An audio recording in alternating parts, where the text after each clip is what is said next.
Will nervously ran his hand through his hair. He looked again at the telegram his wife Lily had sent. Come quick! Spencer is sick!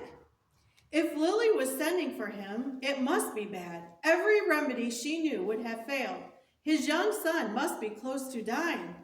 Will headed for the bus station and bought a ticket. He had been in Missouri, working with his brother-in-law for the Shell Pipeline Company.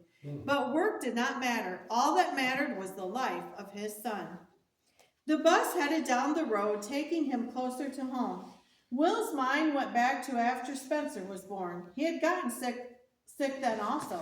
Lily had said, Willie, call that good old praying woman who just moved here. Will remembered how that woman came and prayed and touched heaven. It was not long before their baby began to get well. Will looked out of the bus window. God had healed Spencer before. That godly woman was not around, but maybe he could pray. Oh Lord, I'll obey you. I'll get saved. I do so much want to be a real Christian, but please spare my boy. Finally, the bus arrived, and Will, with trembling steps, walked out to the house which sheltered his family. God had touched his boy. Spencer was already able, by that time, to get up for short periods. Wow. He recovered gradually and was soon back in school. A few years later, it was Spencer who was praying. To Spencer, everything was all right with the world if Mama was fine. But now, Mama was sick, and Spencer knew and dreaded the word typhoid. The fear hung over him like a lead blanket of sorrow. What if Mama left us?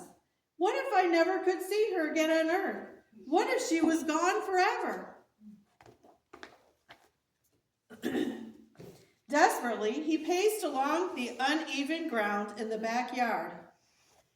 He glanced toward the railroad track. At 6 p.m., the little Doodlebug, a one-car engine diesel freight and passenger train, always sped by. It was something you could always count on. Suddenly, he prayed urgently, Oh God, please let Mama get well. I know I have let you down, but I will do better now. Honest, I will. I know you could do this, Jesus, and we need Mama so bad. You are a great God. Oh, and his faith mounted higher. And if you'll answer a sad boy's prayer about his mama, please let the Doodlebug come early. At 5:45, 15 minutes early, the Doodlebug came flying through. Spencer, his fist wiping away his grateful tears, walked toward the house. Food was brought in by a neighbor at dinner and warmed up by his dad for supper. The next day, his mama was better, and every day she grew stronger. He knew the Lord had answered his prayer. You would think after all God had done, the family would keep their promises and turn to him, but they didn't. Years went by. Will often remembered his promise to the Lord. Sometimes Will thought that if he moved somewhere, he could change. Well, Lily, what do you think of Brother Cummins' letter? Will asked his wife anxiously. To himself, he thought, maybe if I could get back around my holiness preacher friend, I could be saved. Lily, he says here that he needs us, Will observed. The family decided to move to Oklahoma. Spencer's dad could get a job as a sharecropper. The farmers had promised to give them a place to live and part of the harvest, so it seemed like a good idea. Always looking for the pot at the end of the rainbow, Spencer's mom said wistfully. The family now had 3 boys and 1 girl. Spencer's dad was restless and moved a lot, trying his hand at different things. Will's sensitive spirit had suffered a hard blow as he battled life to gain a living for his growing family. Once he had thought that the Lord was calling him to be a preacher, but it had never worked out.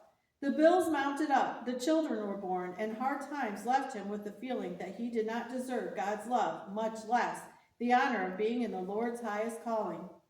In the packing sheds with citrus fruit and as a laborer on the railroad tracks, he worked day in and day out. Spencer was not aware of the spiritual battle his father had.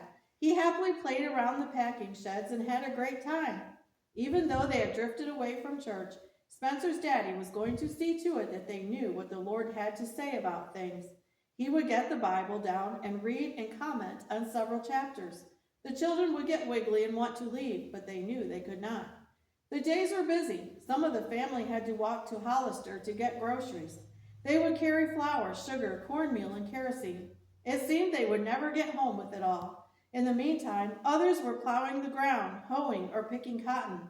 Spencer's mom was busy canning plum jelly, canning some of the beef from cows the government had shot to drive the price up, and canning any garden stuff she could get. She had empty jars to fill and shelves in a cool place in the storm cellar to store what she can for the winter needs. Her floors were scrubbed, her weekly washing and ironing were finished. Spencer's dad's hunger for spiritual things led him to walk all the way to town to attend Sunday worship. While he was still on the highway trudging along, a car slowed down, and a friendly voice boomed, "Would you like a ride to town?" Sylvan and Polly Newsom took him to their church.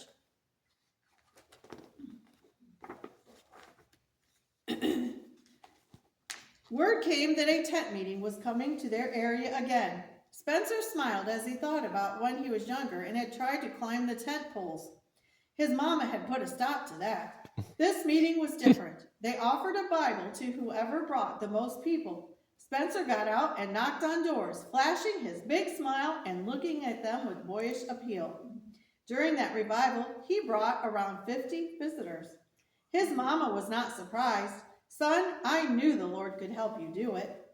Spencer got the Bible, but that was not the best thing that happened during that tent meeting. One night, when the preacher made the altar call, Spencer went down and prayed through. Spencer knew his sins were forgiven. After the tent revival, that church was worshiping in an upstairs rented hall. Brother W.H. Phillips, a godly man who was the district superintendent, gained Spencer's undivided attention when he got blessed and kicked out the light bulb. Sadly, Spencer and the rest of his family dropped out of church again after a while. Spencer stopped trying to be a Christian. He did not keep what God had done in his heart, and his father, Will, still had not kept his promise to God. After the usual several moves, the family moved into a box-shaped house in the country between Hollister and Frederick, Oklahoma. One day, out at the old place, Spencer's daddy looked up to see a man approaching in the distance. "Howdy there," the man said in a friendly manner. "Remember me? I'm Brother S.L. Wood from the Holiness Church in Frederick. You are Will Johnson, who attended our church, aren't you?" "Yes," his dad admitted shyly. After making brief comments on the weather and crops, Brother Wood got down to the real reason for his visit. "How is it with your soul, Mr. Johnson? Soon we'll all be called to give an account of our lives. In that day, will the Lord be able to say, 'Well done, good and faithful servant'?" Will Johnson appreciated Brother Wood's honesty. Will was talking to the Lord now more seriously than ever, and often Brother Wood's invitation came back to him. "Come into Frederick to hear me preach. We'd love to have you." After time went by, Spencer's dad might have forgotten about Brother Wood's visit if it had not been for Mama. "Willie," she began one night about a year after Brother Wood's visit, "I've been praying.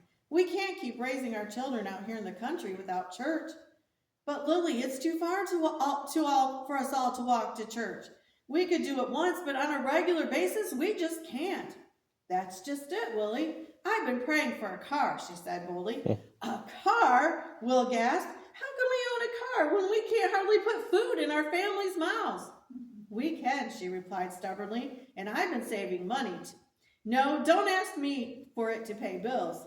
We'll always have bills we owe, but if you and Nelson and even Louise," she pointed to the children, "will save back and give it to me for the car fund, I believe the Lord will help us." The Lord honored Mama's faith and the family's hard work, and a few months later, Nelson hitchhiked to Wichita Falls, Texas, and proudly drove home in an old Chevrolet car.